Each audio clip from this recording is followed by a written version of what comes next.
या विजयाचं श्रेय देशाचे माननीय पंतप्रधान नरेंद्र मोदीजी यांना आहे. या विजयाचं श्रेय राज्याचे मुख्यमंत्री देवेंद्र फडणवीसजी, उपमुख्यमंत्री एकनाथ शिंदे साहेब, उपमुख्यमंत्री अजितदादा पवार यांच्या नेतृत्वाखाली केंद्र आणि राज्य सरकारनं आम्हाला या पनवेलकर जनतेला जे काही दिलं आहे ते आम्ही लोकांपर्यंत पोहोचू शकलो.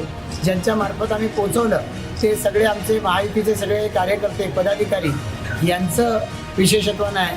तर सगळ्यात महत्त्वाचं म्हणजे सर्वसामान्य जनता की ज्यांनी आमच्या कामावरती आणि आम्ही देतोय त्या शब्दावरती विश्वास ठेवला आणि आम्हाला खात्री आहे की आमचे निवडून आलेले सर्व नवीन नगरसेवक हे आपल्यावरती ठेवलेला विश्वास हा सार्थ करून दाखवतील आणि या महायुतीचा हा कर्तृत्वाचा आलेख अधिकाधिक उंचावत राहतो. शिवसेना भाजप महायुतीची सत्ता वेळी उलटून टाकणार असा विरोधकांनी चंग बांधला होता, मात्र तो यशस्वी झालेला नाही. काय बोलाल? खरं तर आपण पाहतोय की या निवडणुकीच्या माध्यमातून मतदारांनी तर स्पष्ट कौल दिलेला आहे. आता जे विरोधी निवडून आलेले आहेत त्या विरोधकांना शुभेच्छा देऊ आपण की ते या ठिकाणी निवडून आलेत. एका पक्षाचा उमेदवार दुसऱ्या पक्षाच्या चिन्हावर निवडून आले, दुसऱ्या पक्षाचा आणखीन एका पक्षाच्या चिन्हावर निवडून आले, तर त्यांना आपण शुभेच्छा देऊ. आम्ही ज्या सर्वसामान्य जनतेला कौल मागितला त्या सर्वसामान्य जनतेचा आमच्यावरती विश्वास आहे, त्याचा खरंच आम्हाला सगळ्यांनाच आनंद आहे. आज या ठिकाणी आमचे शिवसेनेचे जिल्हाप्रमुख सन्माननीय रामदास शेवाळेजी हे निवडून आलेले आहेत.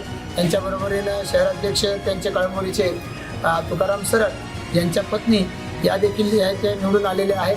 राष्ट्रवादीचे 2 उमेदवार निवडून आले. आमचे प्रभाग क्रमांक 9मध्ये महादेवमध्ये, 10मध्ये विजय खानावकर या सर्व आणि भाजपच्या सर्व उमेदवारांचं मी मनापासून अभिनंदन करतो. रायगडमध्ये शिवसेना राष्ट्रवादीमध्ये वाद चालू आहे, मात्र आपल्या इथं महायुती कायम आहे.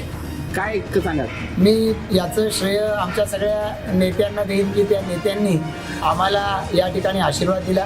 अनेक वेळेला अशा पद्धतीची युती म्हटलं की कार्यकर्ते आग्रही असतात आम्हाला जागा मिळाल्या पाहिजेत याच्यासाठी, पण या सगळ्याच्या पलीकडे जाऊन ज्या पद्धतीनं आम्हाला आमच्या नेत्यांनी पूर्ण ताकदीनं याच्यासाठी पाठिंबा दिला त्यांचं खरं तर हे आम्हाला दिलेला आशीर्वाद आहे. मी त्या सर्व नेत्यांचं मनापासून आभार व्यक्त करतो.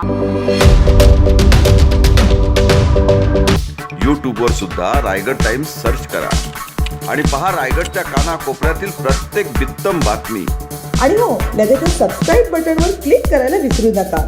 रायगड टाइम्स, आपलं चॅनल, आपला आवाज.